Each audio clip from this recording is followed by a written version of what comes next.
Welcome to WhiskyCast, cask strength conversation featuring news and interviews from the world of whiskey. I'm Mark Gillespie. This is episode number 650 for July 16th, 2017. Coming up in a few minutes. Can I have a martini, please? Just a little martini. It is in Kentucky. We didn't want to do a gimmick, right? We didn't want to do a kind of an in and out. We want to put our best effort behind this. And the idea was that the product will live on. It's a delicious, really well-crafted bourbon, and we feel very strongly that it's something that we hope to be selling for a long, long time. You'll start seeing a lot of promotions in the next few weeks for the upcoming sequel to Kingsman, The Secret Service. Kingsman, The Golden Circle, hits theaters in September and features the American cousins to the secret British spy agency under the cover of bourbon distillers in Kentucky. Old Forester's new Statesman Bourbon plays a key role in the movie, but as Old Forester President Campbell Brown told me this week in New York, it's not just a one-time movie tie-in, but a permanent addition to the Old Forester range. More with Campbell Brown and Old Forester Master Taster Jackie Zykan on Statesman's origin story, both for the movie and the bourbon, coming up later on WhiskyCast In-Depth. I'll also have the calendar of events, this week's Your Voice, the What I'm Tasting This Week department, and we'll answer a listener's question on the differences between whiskey and cognac. That's all coming up on this week's WhiskyCast. WhiskyCast, brought to you by Redbreast, the definitive single pot still Irish whiskey. Those in the know Redbreast. You don't need a special occasion to celebrate with something truly unique. But a personally engraved bottle of Johnnie Walker Blue Label can make any occasion special. Support for WhiskyCast comes from Johnnie Walker. Visit johnniewalker.com to find out more about engraving options near you. Let's get started with the week's news. It's brought to you by Highland Park. When Billy Walker stepped away from Benriach this spring, after he and his partners sold its 3 distilleries to Brown-Forman last year for more than $400 million, one would have certainly understood if he'd bought a yacht and sailed off into the sunset. Then again, that's not Billy Walker's style, and it did not take him long to get back to work.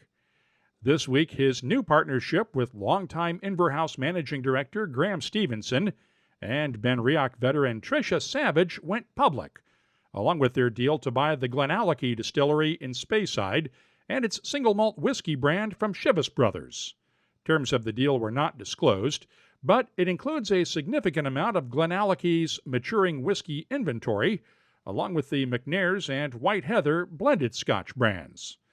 The deal is expected to close by the end of this year, and while Chivas Brothers did not make any executives available for interviews, a company spokesperson told us via email that the decision to sell Glenallachie came after a review of the company's assets in Scotland. Billy Walker has not responded yet to our request for an interview, but Graham Stevenson told us in an email that he's looking forward to being part of a boutique Scotch whiskey company, quoting now, owned and controlled by Scots passionate about the category and starting with an almost blank canvas. The deal also means a change at the top of Inverhouse, where Stevenson has been managing director since 2000. He confirmed in that email that he'll be leaving the company at the end of September to join the Glenallachie Consortium full-time. Inverhouse has announced that Martin Leonard will take over for Stevenson. He's currently the company's operations director in charge of Inverhouse's whiskey production, including the Balblair, Old Pulteney, Speyburn, and Enoch single malts, along with the Hankey Bannister and Inverhouse blended scotches, just to name a few. Meanwhile, Moet Hennessy has joined the rush to snap up promising American craft whiskey distillers. This time it's Woodinville Whiskey Company near Seattle, where founders Orlin Sorensen and Brett Carlisle will stay in charge of day-to-day operations while reporting to the Glenmorangie team in Scotland. They started making whiskey in Woodinville, Washington, back in 2010, under the guidance of Dave Pickerel. Until now, their bourbon and rye whiskeys have only been available in the state of Washington. But, as Orland Sorensen told us in an exclusive interview shortly after the deal was announced on Wednesday, that is about to change. You know, Mark, we've been approached as the category has grown and become interesting to, the larger players in the industry. We've had conversations and really with Moet Hennessy, the way that they were so aligned with our vision, how we aligned with leadership and just where they wanted to take things, and looking at their portfolio kind of spoke to us. Lip service is easy, but when we look at the brands that they hold, these are brands that have been around for hundreds of years. They've never done anything in the U.S., let alone American whiskey. So it was just one of those opportunities that we felt was right. What does this mean for you in terms of being able to expand distribution for your whiskeys? We've taken a different approach, as you might have seen, where we've stayed highly localized and really worked on building roots in a given area before we start to reach out.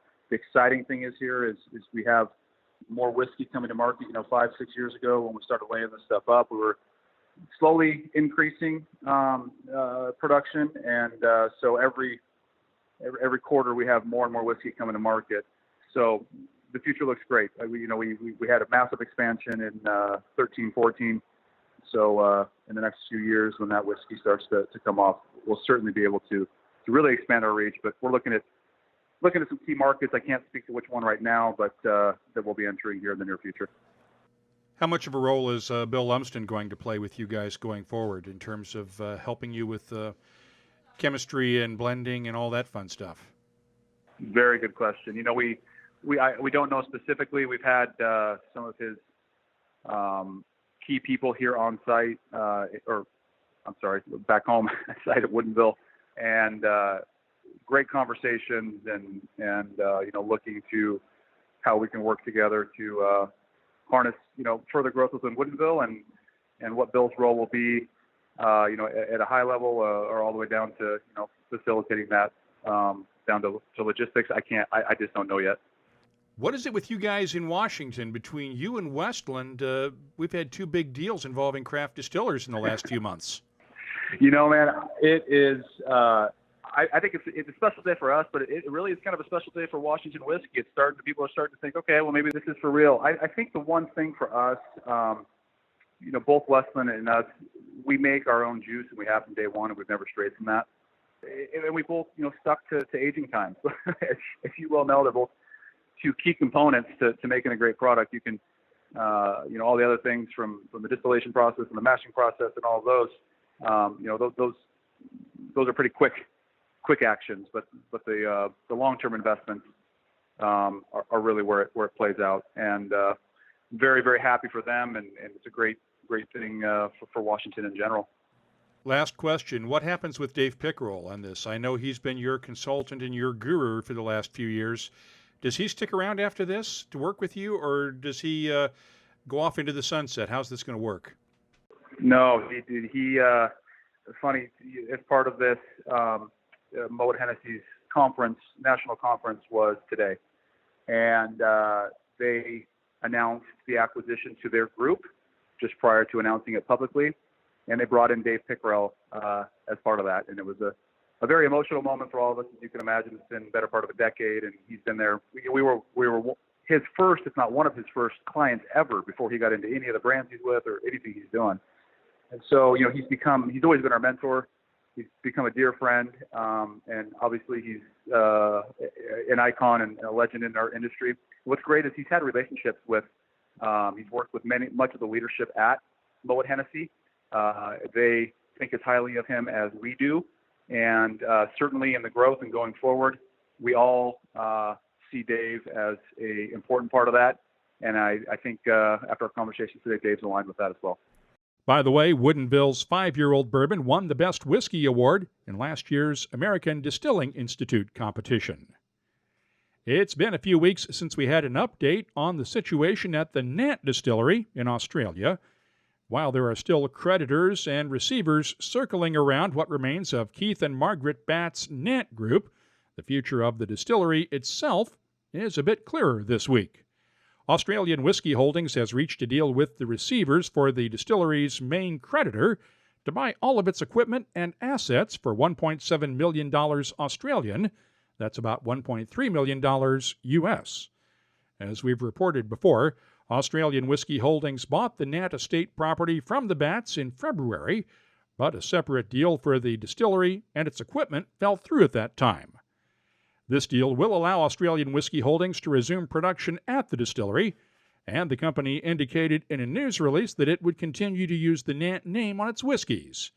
CEO Chris Malcolm had said this spring that the brand name might have to be changed because of the controversy over Nat's nosedive into receivership. Quentin Old, who oversaw that receivership for FTI Consulting, said in an email that the creditors are looking forward to completing the transaction at the end of this month. Now, let's update our lead story from the last episode on the potential impact to the bourbon industry from a pending trade conflict between the U.S. and the European Union. As we reported last week, the EU is drawing up a list of targets for trade sanctions to retaliate if the Trump administration goes after steel imports. Bourbon is at the top of that list.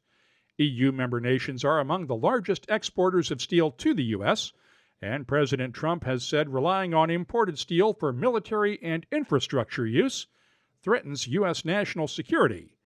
This week, the president said he's considering imposing both import quotas and punitive tariffs on steel imports.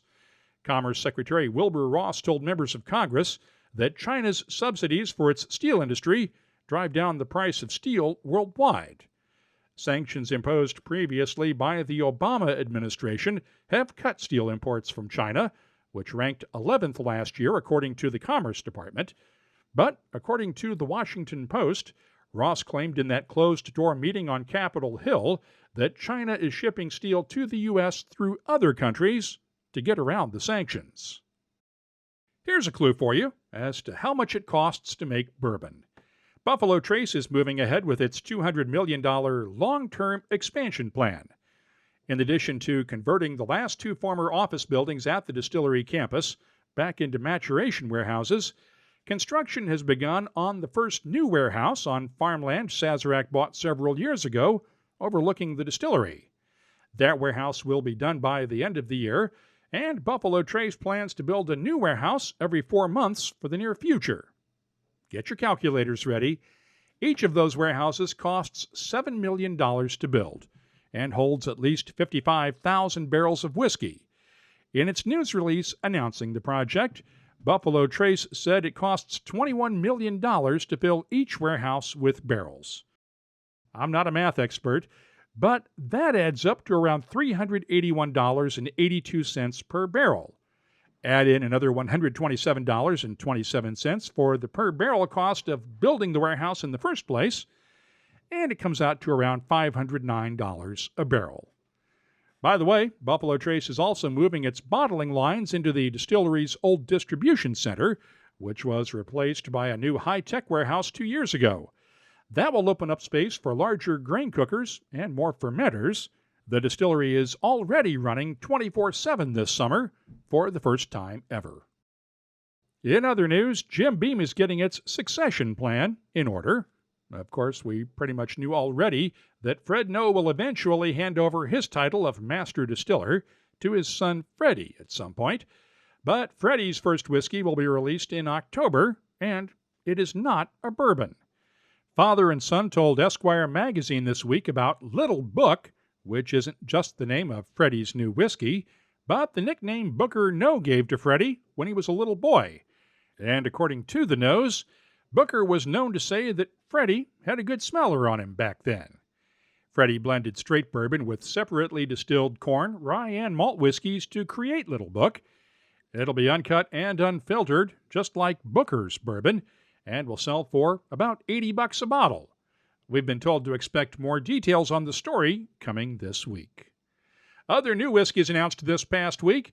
Last time around, we reported on the Dalmore's new range of port cask finished single malts. This week, the Dalmore unveiled its annual distillery exclusive bottling. It's a 2000 vintage that started out in ex-bourbon barrels. then was finished for 5 years in California Merlot barriques. 270 bottles will be available at the distillery in Alness, Scotland, for a price of £200, about $262 each. Bain Suntory is bringing out a new Kilbeggan single-grain Irish whiskey. It's made with corn and malted barley, then matured in ex-bourbon casks before being finished in ex-bourbon and unspecified fortified wine casks. Think port and sherry. The single grain will debut in the U.S. before it's released in other markets. It's bottled at 43% ABV and will sell for around $30 a bottle. Anchor Distilling is continuing its revival of the Hirsch American whiskey brand.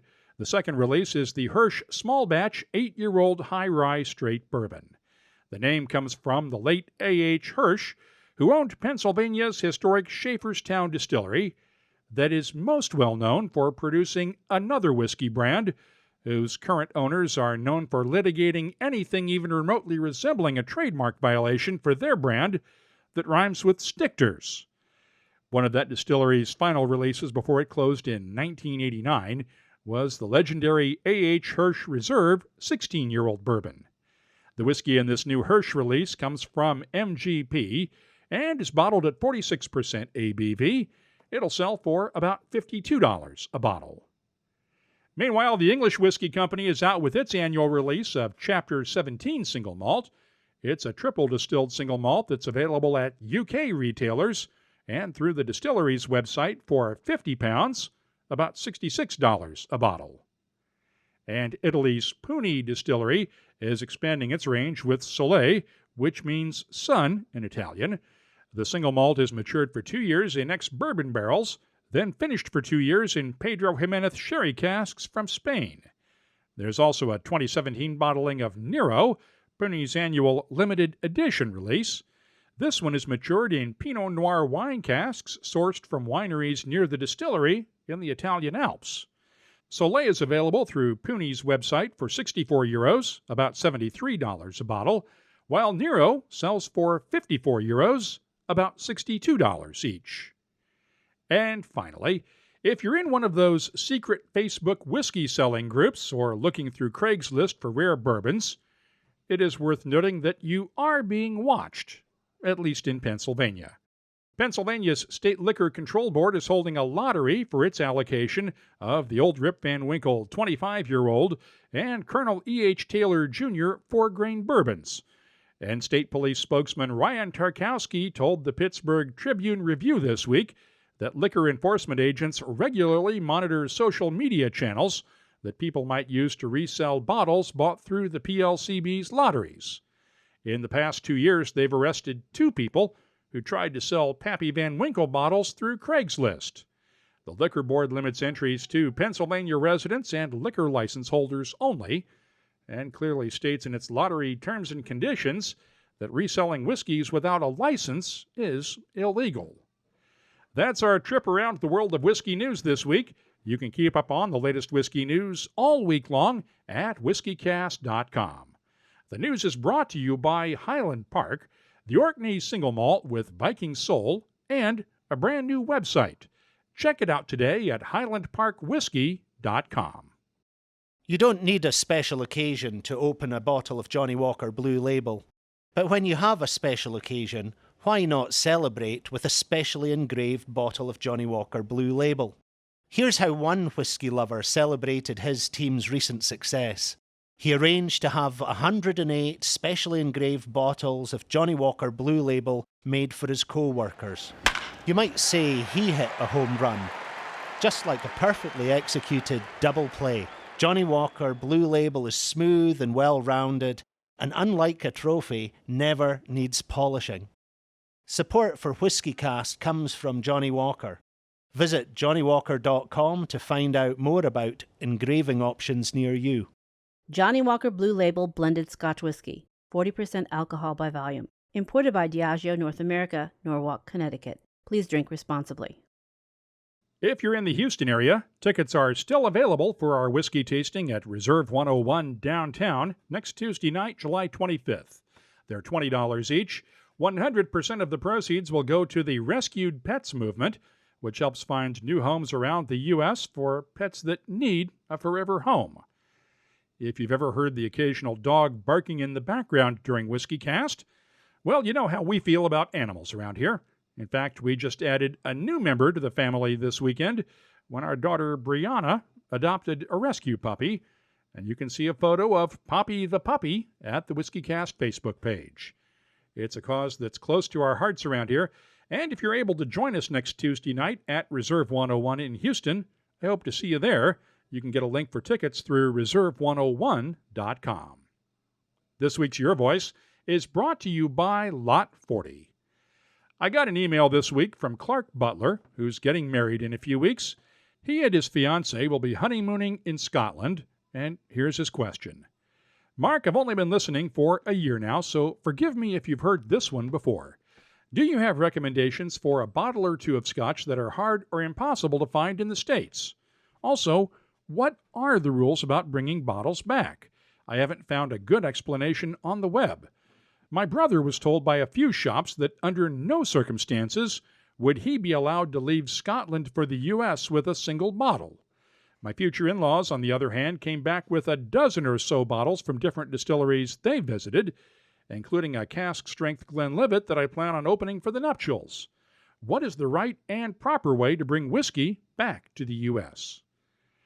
Well, let's handle these questions in order. Clark mentioned in a follow-up email that they'll be in Loch Lomond, Oban, Fort William, and Edinburgh, and will at least be able to visit the Oban and Dalwhinnie distilleries. Most, but not all distilleries in Scotland usually have at least one distillery-exclusive bottling available, such as that one from the Dalmore that I mentioned a few minutes ago. And more distilleries are now offering the fill-your-own-bottle-from-a-cask deal as well. I told Clark that's where I'd start looking, but there are plenty of bottles sold in Scotland that never make it to the U.S. As for that second question, I've asked Clark to see if his brother remembers which shops told him that, because it is absolutely, positively, 100% f***ing wrong, and pardon my language. If that were the case, I'd have been put away for life in a Scottish prison years ago. Now, here are the rules, at least for Americans returning from Scotland. If you live in other countries, your limits may be a bit different. In the U.S., you're allowed to bring back 1 liter of whiskey duty-free. You can bring back more, but you may have to pay taxes on it. I've brought back as many as 18 bottles in my checked bags from a long trip to Scotland, and the tax was a whopping $24. So don't play any games and try to sneak it through customs. I've found that if you're upfront and reasonable about how much whiskey you're taking through customs, you generally won't have any problems. The trick, though, is that depending on which airport you're flying into in the U.S., state laws may have a stricter limit on how much whiskey you can import without a license. And it doesn't matter what state you live in, but the one that you're clearing customs in. U.S. Customs has to enforce those state laws and may collect taxes from you as well. By the way, there is a general rule that you're limited to a total of 5 liters of alcohol in your checked bags. I have to be honest, I've never seen this one enforced, but it is worth keeping in mind. Clark, hope this helps and enjoy your honeymoon. Evan Chapman also asked a question about whiskey shopping in Scotland. Hey Mark, had a curiosity question about Lidl in the UK and their line of scotch. I'm headed to Glasgow next weekend and was hoping to taste and or grab a couple of bottles. Do you know if all Lidl stores carry whiskey in Glasgow or just a select few, and is it worth seeking out? For those of you outside of Europe, Lidl is a discount grocery chain that has won a number of awards for its house brand whiskeys. And as far as I know, all Lidl stores in Scotland are so-called off-license shops, which means they sell whiskeys, beers, wines, and other spirits. At least, I've never seen one that doesn't. However, I've also never seen one that offers tasting samples. I haven't tried many of the Lidl whiskeys, but at the prices I've seen for them, they may well be worth trying out. But I want to open this up to Scots and other whiskey lovers who regularly shop at Lidl. What do you think of their whiskeys? Let us know on our Facebook page or on Twitter. Dan Signo at DSigno on Twitter sent this along the other day. Going to Toronto this weekend. Canadian whiskey that I should be looking out for? Well, Dan, this week's Your Voice is brought to you by Lot 40. Oh, wait, not time for that yet. Seriously, though, there are several Canadian whiskeys that are only available in Canada, and specifically in Ontario, such as the Weiser's Dissertation that we talked about with Corby's Dr. Don Livermore a few weeks ago. There's also the Crown Royal Limited Edition that's only sold in Canada, and many of the Canadian craft whiskeys as well. Now, if you have something you'd like to share with whiskey lovers around the world, you can always post it on the Your Voice page at whiskycast.com. You can also find us on Facebook, Twitter, Instagram, and Tumblr at WhiskyCast. And we now have a voicemail box on Skype for you to leave us a voicemail message. Just search for WhiskyCast in the Skype directory. If you don't have Skype, well, you can record a voice memo on your phone and email it to us. Our address is comments@whiskycast.com. This week's Your Voice is brought to you by Lot 40, Canada's award-winning 100% pot still rye whiskey. Lot 40, unapologetically Canadian. Please drink responsibly. Time now for the WhiskyCast calendar of events. Mercury in Omaha, Nebraska is hosting a Nico whiskey tasting this coming Thursday night, July 20th. The National Whiskey Festival is this Saturday, the 22nd, in Edinburgh, Scotland.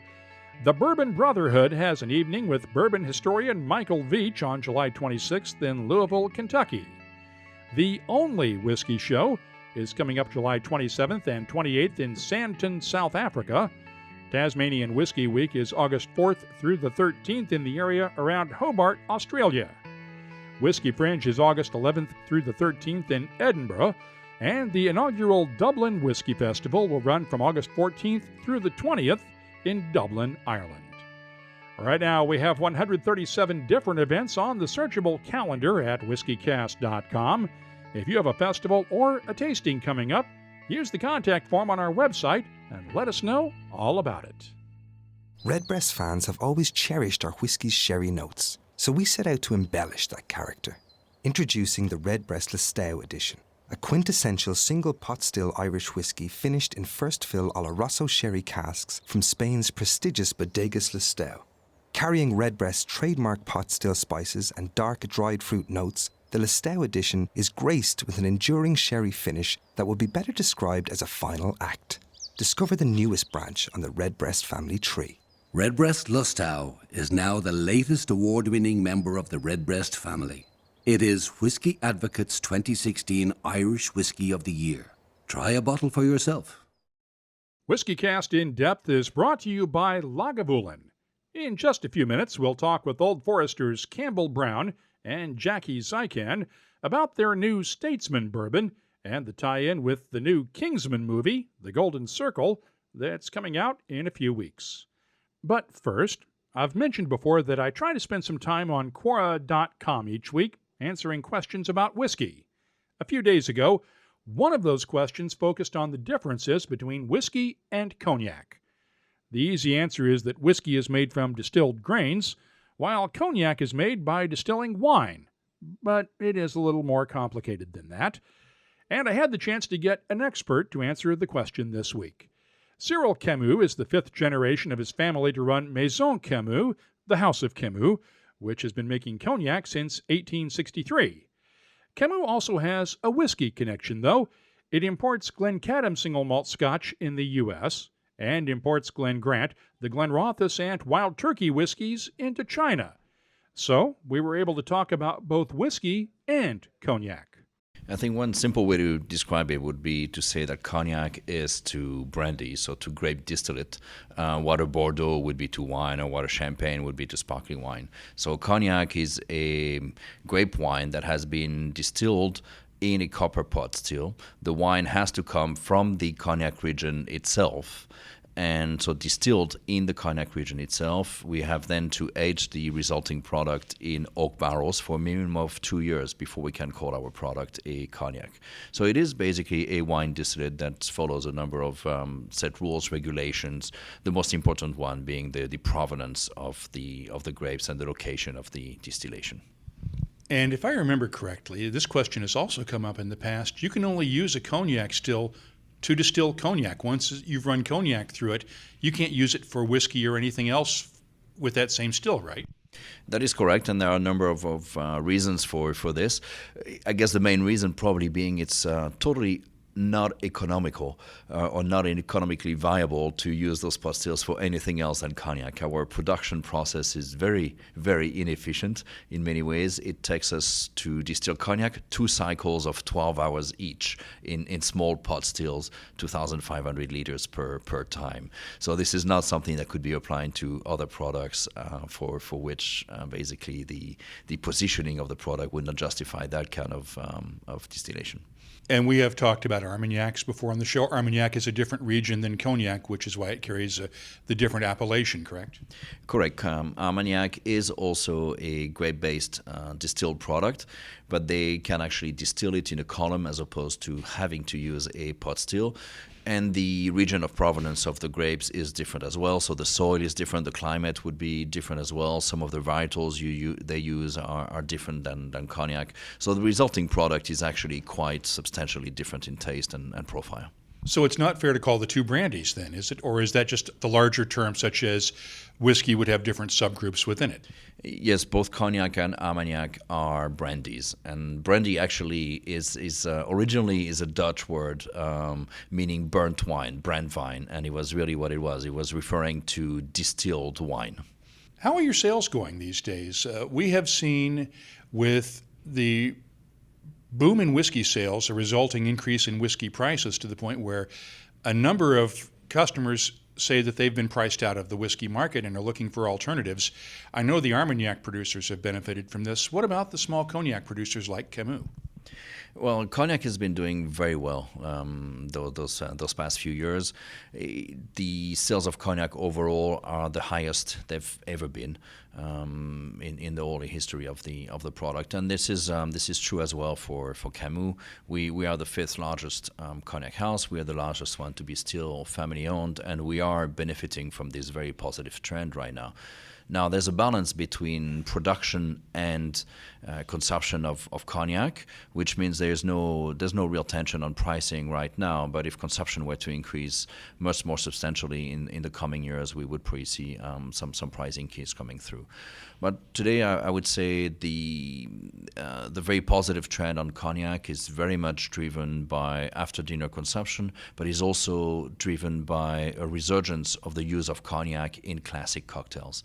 As you might or might not know, cognac was really at the core, at the heart of most of the cocktails, most of the popular classic cocktails. It's been replaced at a time where cognac was harder to get by or was getting too expensive, where it was replaced by rye whiskey or others. But today, mixologists are bringing cognac back. They're bringing back the original recipes. Cognac is making very much a comeback in this particular world, and that's helping the performance of the whole industry. Give me an example of one of those cocktails that we're used to seeing made with whiskey that was traditionally made with cognac. Well, I think the best example would be a Sazerac. Sazerac was actually a cognac brand, and the whole cocktail is named after a cognac brand, and it's been very often now made with whiskeys, but originally was cognac. Old Fashioned is very much a cognac-based drink as well, and the other classics you might know are the Sidecars, the Grand Boulevardiers, the French 75, and so on. What is the one thing about cognac that a whiskey lover that has never tried cognac should know? I think cognac is the most aromatic of all spirits. You will get enjoyment in a glass of cognac. You get it, of course, on the palate, but you get it very much on the nose as well. And cognacs, especially the cognacs from Camus, can be very floral, and is something that you would not find in a whiskey. How are you guys doing in China? I know that you, through the family company, do exports for whiskeys into China, but we've heard a lot of the bigger boys complaining about, in the last few years, about cutbacks in sales in China because of the crackdowns on gifting and what some might term as extravagant purchases of cognacs. How are you guys doing there? It is true that the anti-extravagance campaign, whereby people working in the administration or working in companies that belong to the state are no longer allowed to enjoy products such as cognac. That has had an impact, but overall the Chinese market is the largest one for cognac right now in value, and is still a very, very strong market for whiskey as well, especially single malts, which are really enjoying a great pickup right now in the market. Interestingly enough, China is one of those markets where imported spirits only account for maybe 10% of the total market. Local spirits are still the main game, but within the imported spirits, cognac accounts for 60%, whiskey is 30%, and everything else is only 10%. So very much uniquely a very strong brown spirit market and very strong cognac market. How is it selling whiskey in China? With you distribute the Glenrothes in China, Glen Grant, a couple of other brands as well. How is it selling whiskey in China and trying to get people to make that switch to brown spirits from Baijiu and the traditional Chinese spirit? It's very much experiential. It is about taste. It is about getting people to try the product. It is about education in the differences between the various malts. It is education about the aging process as well, which would be very different from a Chinese spirit.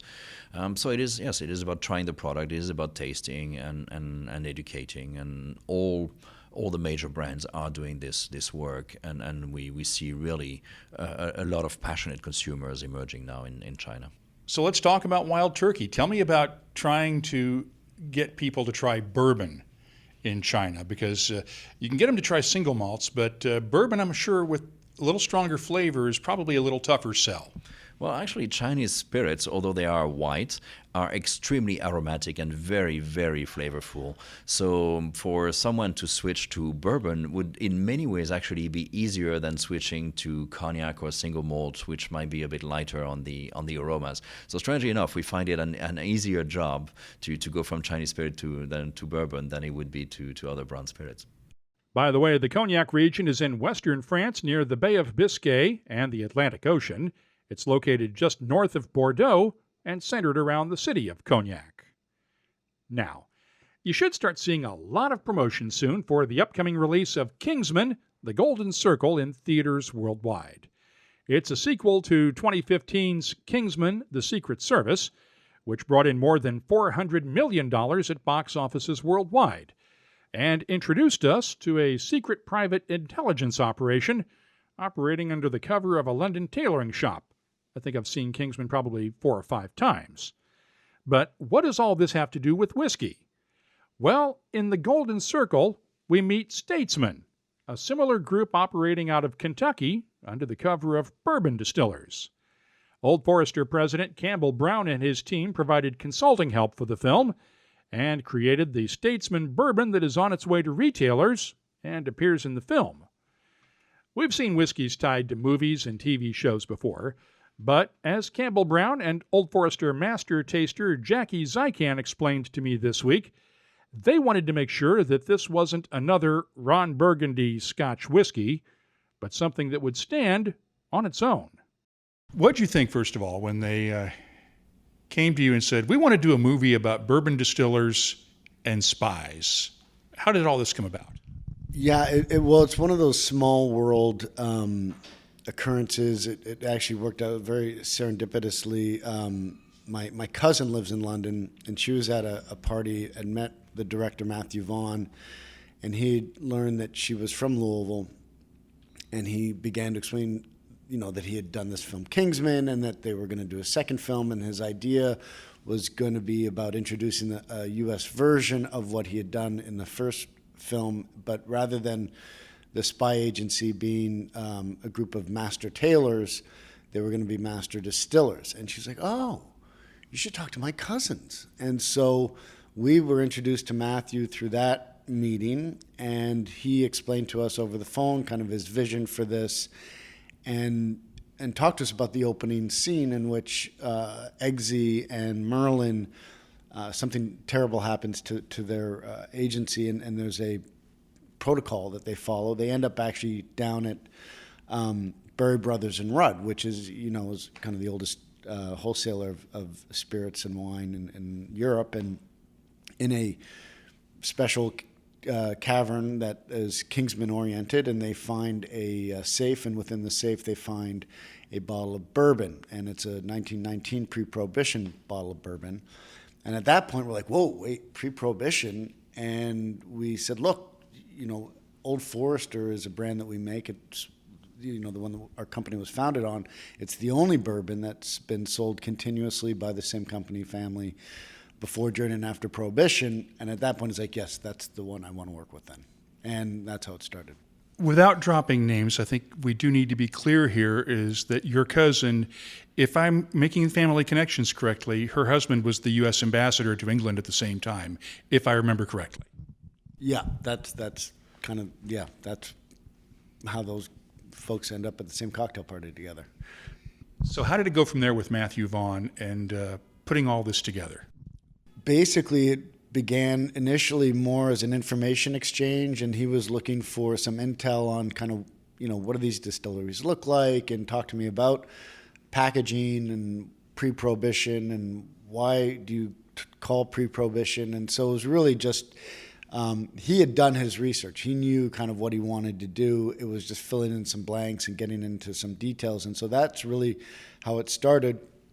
And then John Hayes and I flew to London, my brother, which is where Garvin, my brother, lives, who's our chairman. And we went to meet with Matthew and his team at the studio, and he began to lay out some of the artwork, and this is what it's going to look like. And we saw a number of the examples of the things that we had sent him, and he had already worked it into the script and had it kind of built out, and here are the roles, and he had the American spies are all codenamed, much like in the Kingsman film, where they're all named after Lancelot and Merlin and all these great English characters from the Knights of the Round Table. These folks were named after ginger and whiskey and champ as in champagne, and so they all had various names, and that had all been kind of worked out. And we just walked through, again, kind of how he wanted to portray the brand, and really at that point it became very clear that the bourbon we would make for the film was truly a character in the film, and that became really exciting for us, for Old Forester. It looked like a really unique way to create a partnership. Brands are, you can't watch a film or a TV show today and not recognize a brand. And so that's been done over and over and over again, and done well. And this was, I think, a really creative approach to partnership. And for us to be able to actually make Statesman Bourbon and use Old Forester for the film, and then bring that product that the actors and the characters drink in the film, and they toast and they share, and they, you see it throughout his movie, to be able to bring that to life where people that have seen the film can now see it in the bar and bring it home and make their own drinks that kind of reflect the characters of the movie that he's made. Is this going to be a permanent release, or is this just going to be a limited edition? No, it's we really feel strongly that we didn't want to do a gimmick, right? We didn't want to do a kind of an in and out. We want to put our best effort behind this, and the idea was that the product will live on. It's a delicious, really well crafted bourbon, and we feel very strongly that it's something that we hope to be selling for a long, long time. I have to ask, will Statesman be exported? Obviously, since it's an international movie. Yeah, definitely. It's the film did so well overseas. It did really well in Asia. Obviously, it's an English-based movie, so we have a lot of activity planned. Australia and the United Kingdom, other parts of Asia and other parts of Europe. So yeah, we'll be as wherever that film is, we'll be. Let me bring Jackie in here, because I know you worked with Chris Morris, the master distiller, who is about as far from a spy as we could ever imagine. As I said earlier, I don't think Chris could keep a secret if his life depended on it. But tell me about the process of actually creating this whiskey. Right. So this whiskey, of course, is inspired by the characters in the film, and they're in some really tough situations, especially the character Eggsy. And you'll notice in the first film that he sort of has this calling to be something greater, and it's only tested through going through these really tough spots. And so that's paralleled with the creation of the whiskey in that it's pulled from all of the hottest parts of the warehouses. Now, this is sort of an interesting task for Old Forester, being that we have heat-cycled warehouses, and so our hot spots are quite different from open-air warehousing, where it's top to bottom temperature variation, right? So we are external to internal, plus right by the heat ducts. So we have temperature probes on every other odd floor. So 1, 3, 5, 7, they're inside the barrel. That's how we control our heat cycling process.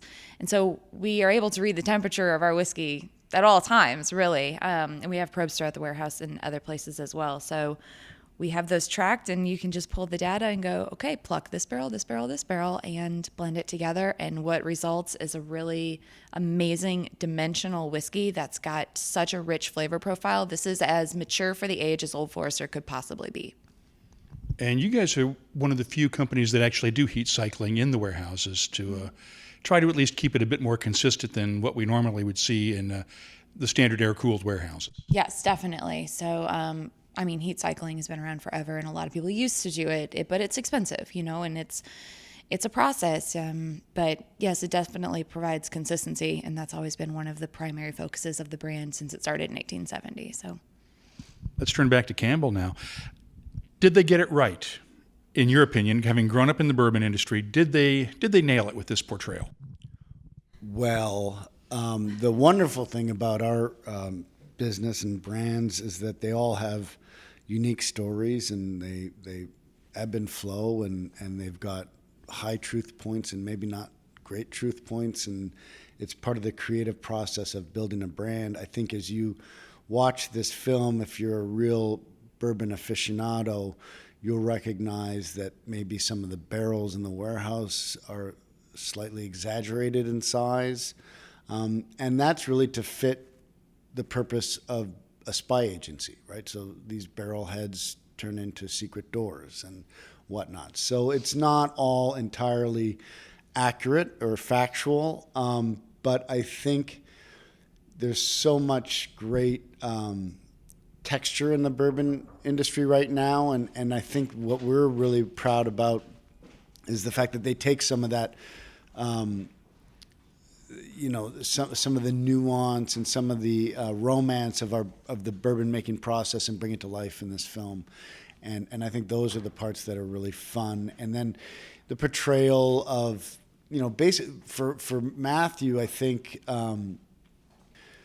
settling on a bourbon and distilling was a way to create a shorthand connection to this idea of having a very American spy agency. And you can't really find a more American product than bourbon today. And he's accomplished that, I think, in great spades. I mean, you can't mistake this for not being a very proud, independent, strong American agency. And I think Statesman Bourbon certainly helped bring that to life in his storytelling.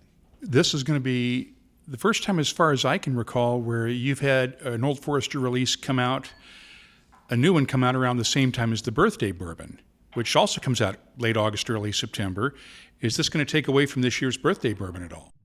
I don't think anything really takes away from Birthday Bourbon. So we're pretty fortunate there. Our plans are to introduce our the latest Birthday Bourbon in September, as we do around George Garvin Brown's birthday. And actually, Statesman, we've already begun to ship into markets, and it'll start showing up on shelves in August. A lot of the activities that we're doing to support the movie and the product will also start in August. I think there'll be certainly a crescendo of activity around the premiere on the 22nd of September, and then, as it kind of makes its way into theaters across the country. Jackie, let me ask you, what can you tell me about this year's Birthday Bourbon? Because we usually get some hints around this time of year. Usually Chris leaks something out about what he's got in mind. So Chris and I proofed Birthday Bourbon in January. So I do know the proof, but I'm not allowed to disclose that just yet. But every year, of course, is different. We proof through 86 proof all the way up to the barrel strength and taste at every single increment and just find where it sings its best song. This year's is a completely different flavor profile from last year's. Birthday Bourbon is always unique, right? It's a larger batch, but we don't know that necessarily means more liquid, because after 12 years in heat cycling, we usually get 10 to 15% yield. And so that 5% can be a really big fluctuation when it's only one day's production. And then the proof also affects what we're actually getting in the bottle. So, and as you mentioned, the Birthday Bourbon is always one day production. What's the day this year? I have to revisit that. It was a day in May. So it's coming out about 12 and a half years old when it's finally all said and done. But it came from 2 different warehouses as opposed to last year's that was all nestled in one same spot. And so it was really great to see the variation between the batch that came out of Warehouse G versus the batch that came out of the other. One was extremely spicy and the other one balanced it out. And so I actually am in the process of writing the tasting notes for it today. So there's a sample hidden somewhere in this city, but I'm sorry, I can't share it.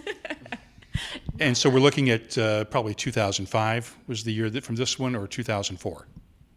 This one would have been 2005. Yeah. Good year, I guess. They're all good years. Well, because it's always fun to look back at that date and see what happened in the world on that day when the Birthday Bourbon was done. So that's why I'm asking, just to try to figure out what day this year's batch comes from. This really also comes at a time when you guys have put a lot more emphasis and a lot more love behind Old Forester, between the 1870 series that's come out and with the new micro distillery on Whiskey Row in Louisville. What took so long to get back to pushing Old Forester again after years of really focusing on Woodford, and Old Forester was sort of there in the background? Yeah, I think the one characteristic of the bourbon industry is everything seems like it takes a long time, because it does, right? I mean, you've got to be able to predict what you're doing 4 years in advance and go from there. So I think certainly we had some supply challenges there that would prohibit us from kind of pushing too hard. I think the renaissance that's occurred around bourbon has certainly opened the door for us to become more aggressive around spreading this wonderful product across the country and certainly into other countries as well. And that takes time. But I'd say principally, you don't want to be laying down a ton of whiskey until you've got a real opportunity. And I think the big telling point there was the fact that we began to see the brand catch hold and catch the imagination of consumers again outside of our traditional markets. And when you started seeing that happen in places like Chicago and New York and Miami and California, that was probably the biggest hint that we had that, this Old Forester is going to participate in this renaissance and potentially in a very big way. And so that led us down a path around, investing in capital and looking at the Whiskey Row opportunity on Main Street, and certainly feeling a lot more comfortable and confident around building programs that spoke to a more diverse consumer group that lived beyond kind of our traditional markets. The distillery on Whiskey Row has had some setbacks with the fire last year next door that did a lot of damage. A couple of years ago now, but what's the progress on that? How far along are you? Because I know you had sort of hoped originally to have it open late this year, if not early next year, but that's been pushed back a lot now, right? It was pushed back. I mean, we lost a year as a result of the fire, give or take a couple months. They're doing a great job. I mean, it's moving quickly. We had a topping off ceremony about a month ago, which is when we put the last beam in the building. We've put in the fermenters are in now, and then we'll be putting in the column still in August. And so we have a really good kind of trajectory right now. So we're hoping spring 2018. May is an important month in Kentucky. And so we certainly hope to have our facility open in some manner, maybe not, in totality, in May, and then move from there. It takes time to kind of make sure everything's working properly, and we've got it's a unique facility in that we've got a full-on production process, a home place, tours. It's with all of the aspects of whiskey making in there, and so just understanding how all those groups work together as you've got people touring the facility. We're gonna have to find our legs a little bit before it's fully open, but we're thinking spring of 2018. Feel really good about that. You'll be seeing a lot of bar and cocktail promotions focused around Statesman, both the bourbon and the movie. Jackie Zykan also created 5 different cocktails based on the movie's characters, including a Statesman Old Fashioned that uses tobacco bitters that she created. By the way, Scotch lovers are not going to be left out. Of course, Old Forester is part of Brown-Forman, and its Glendronach distillery is releasing a 25-year-old single-cask Kingsman edition. It'll sell in the UK for £600 and will be available in the US in limited amounts. The US pricing has not yet been set, but that £600 converts to around $785 a bottle. That's this week's WhiskyCast In-Depth, brought to you by Lagavulin, where patience has been awarded. Lagavulin 25 is Whiskey Advocate's Isla Single Malt of the Year. This 25-year-old whiskey, matured exclusively in sherry casks, is a recognition of the distillers that have crafted Lagavulin across the years. Learn more at malts.com. The What I'm Tasting This Week department is brought to you by Heaven Hill Distillery. And let's start off with my tasting notes for Old Forester Statesman. It's bottled at 47.5% ABV. The nose is fruity with a slight tartness of red apples, along with soft spices, a hint of vanilla, and brown sugar. The taste is tart, complex, and fruity at first, with hints of red apples and dried flowers, along with a touch of pipe tobacco. Then the first of 2 separate layers of spices kicks in, with allspice and a hint of black pepper, followed by cinnamon and spearmint notes that stick around through the finish, along with vanilla and a hint of oak tannins in the background. You won't have to save the world to enjoy this bourbon. I'm scoring Old Forester Statesman a 92. Now, let's look at the Jack Ryan Bordega 15-year-old Irish single malt. I know what you're thinking. Jack Ryan, Tom Clancy, Hunt for Red October, another book and movie tie-in. Not this time. This Jack Ryan was the proprietor of the Beggar's Bush pub in Dublin's Ballsbridge neighborhood for many years. He followed his father into the pub business and took over making Ryan's malt until his death in 1977. His sons took over the pub and its tradition and started bottling Jack Ryan's whiskey a few years ago. This 15-year-old comes from an undisclosed Irish distillery and was matured in ex-bourbon casks, then finished off in Oloroso sherry casks and bottled at 46% ABV. The nose is dominated by citrus fruits with orange peel, grapefruit, and a touch of banana, along with soft spices, vanilla, and hints of raisins and toffee from the sherry casks. The taste is smooth and spicy, with nice clove and allspice notes balanced out by orange peel, grapefruit, vanilla, raisins, and a touch of oak. The finish is long, dry, and fruity, with a subtle hint of almond oil in the background. The old man would be proud. I'm scoring the Jack Ryan Bordega 15-year-old Irish single malt a 91. More tasting notes in a minute, but first, this week's tasting notes are brought to you by the folks at Heaven Hill Distillery. It's been family-owned and operated since 1935, and Heaven Hill remains fiercely independent and committed to the traditions and history of American whiskey, with an award-winning range including Evan Williams and Elijah Craig bourbons, and Rittenhouse and Pikesville ryes. You can meet the whole family at heavenhilldistillery.com. Back to the tasting notes now. And I've said for years that single-grain Scotch whiskies don't get the respect they so often deserve, and that they can be a great alternative to single malts in hot summer weather. With temperatures around here this week in the low 90s Fahrenheit, around 33 degrees Celsius, I tested out that theory again with Single Cask Nation's bottling of a 10-year-old single grain from William Grant & Sons' Girvan Distillery. This whiskey was distilled in May of 2006 and matured in a refill bourbon hogshead cask, then bottled at 57.7% ABV. The nose is fruity and floral, with notes of orange peel, dried flowers, a good oakiness, allspice, burnt vanilla, and a hint of marzipan. If you taste this one blindly, though, you might not think it was a single grain. It's full of flavor, fruity with a good balance of spices and apple, orange peel, and a hint of mango, balanced by white pepper, cardamom, and allspice notes, with dried flowers and vanilla adding some texture in the background. A few drops of water will open up the fruity notes and take the edge off the spices. And the finish is long and slightly astringent with dried apple and banana chips. The theory proven yet again. I'm scoring the Single Cask Nation Girvan 10-year-old single grain Scotch a 93. And finally, let's look at the Craigellachie 31-year-old single malt. This won the Best Single Malt Whiskey Award in this year's World Whiskies Awards and is bottled at 52.2% ABV. The nose on my sample was tropical and elegant, with notes of pineapple, kiwi fruit, hints of campfire smoke and pipe tobacco, and just a slight hint of beef broth.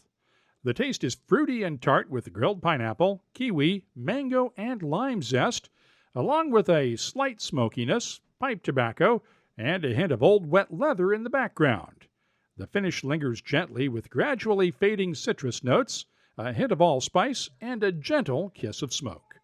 I'm scoring the Craigellachie 31-year-old single malt a 94.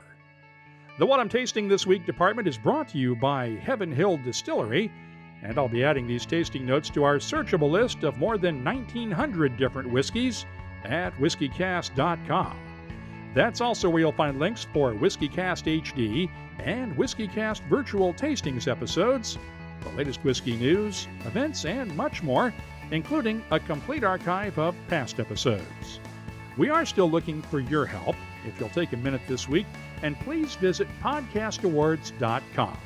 We're up for the Best Arts Podcast and the People's Choice Award, but we need to be among the top 10 podcasts receiving nominations to make it to the final judging.